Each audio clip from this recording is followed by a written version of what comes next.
When the god Horus lost his eye in a war with Seth, the ancient Egyptians believed the eye turned into a vine, and the vine's tears became wine. Early texts, dating back to 3150 BCE, contain the hieroglyph for vine.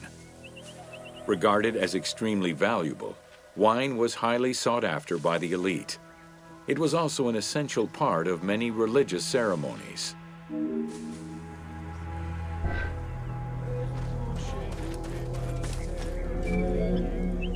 A millennia-old tradition, grape cultivation and wine production was regimented in the way typical of ancient Egyptian bureaucracy. Egyptians kept careful records of winemakers, which they clearly identified on labels. Every landowner with a modicum of self-respect usually kept a vineyard. This held particularly true in the regions of the Fayum and the Nile Delta.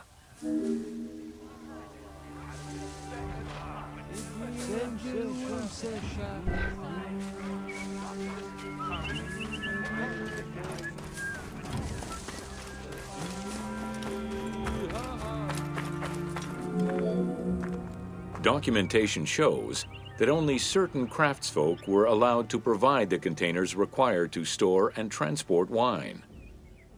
That and rigorous quality control checks established for every step of wine production shows that ancient Egyptians knew that the quality and longevity of wine could easily be affected by any number of variables, which they paid careful attention to.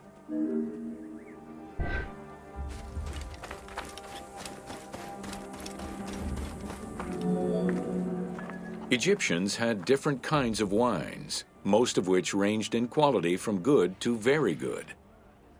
The sweet shadé, to which honey had been added. The soft nejem, obtained by drying the grapes in the sun.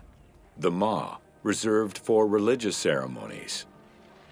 And finally there was the peor, the mediocre-rated wine, resulting from the second pressing of grapes and reserved for a less discerning palate.